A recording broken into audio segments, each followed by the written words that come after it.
His fear is to do anything that could ever harm the woman he loves more than life itself. And if you can get this, then you get the big picture. And so that's the second thing we did, saved it for marriage. Third thing for solid marriage, one of the beauties of self-control, you don't even have to worry about birth control. Even in marriage, no way on earth am I going to put my wife's body on that stuff. How disrespectful. What is my wife's fertility to me as a husband? Is it a disease? That I have to give my wife shots, pills, drugs to make her more available for me? College girls, you're so lied to about birth control. With that whole reproductive health bill trying to get passed and pushed on your country right now, believe me, you got no clue what's coming this direction if you take this stuff on. Because I know, I've seen it all around the world. And I'm not going to turn this into a political rally about this whole thing, but to let you know, they're going to sell this stuff to your country like it's going to cure poverty. And it's going to make everything so much better if you just take this stuff on. And it is a joke. What's really going to get pushed is this. They're going to start telling girls, oh, well, you know, you're getting 17, 18, 19. You should just go on birth control pills. Just play it safe. I mean, you never know when you're going to have sex.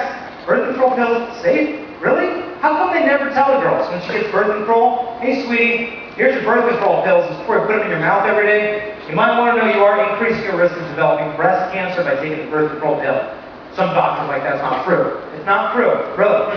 How come the World Health Organization says that it's true? Companies that make birth control admit that it's true. The Mayo Clinic says it's true. But they don't tell the girls this stuff. And then what they're going to do when they say, oh, you want the birth control pill? We've got other things for you.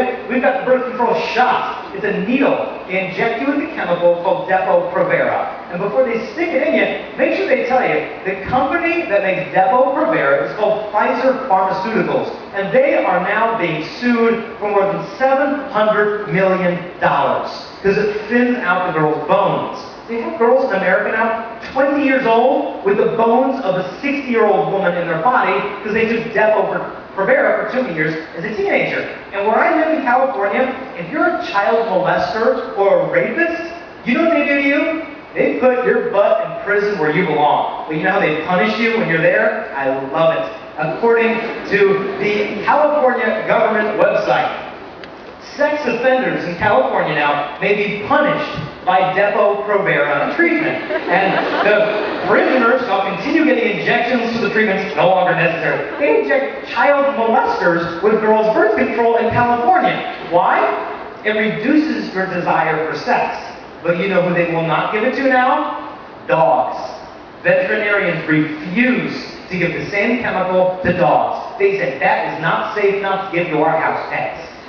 But they'll give it to any girl who wants for birth control. Big thing that pushes out the birth control patch. It's a little sticker a girl puts on. Hormones go through your skin to keep you from getting pregnant. And it's killed more than 23 girls in America so far.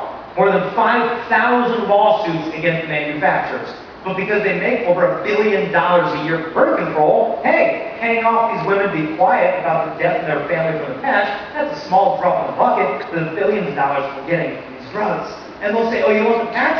Let's give girls a new one. It's called Implanon. It's a plastic stick about this long, real thin like a matchstick. They just cut the girl's arm open, slide it under your skin, sew your skin shut, and it sinks hormones into your beautiful body for 3 years so you don't get pregnant. And if you're interested in that, I've got the information right here that comes with it. It says this, ladies on Implanon, call your doctor right away. If you start coughing out blood, you go completely blind or unconscious. Like, how is she supposed to make the phone call? Has anyone seen my cell phone around here? Like, coughing up blood? Well, what was so wrong with her fertility in the first place? Well, your fertility is a gift. It's not some kind of disease. I asked a bunch of high school guys once, hey guys, what is the #1 sexually transmitted disease? And one guy was like, ooh, I know, pregnancy. Kids are good. I mean, fatherhood is the greatest joy a man can know. And you may think, well, look, I'm not glad you like being a dad, but being dad or mom in high school, you think that'd be fun? I know what you mean. After one assembly, a guy came up to me, and he's like, man, I wish I heard you talk 3 weeks ago. I go, why's that? He goes, I found out this morning I got a girl pregnant.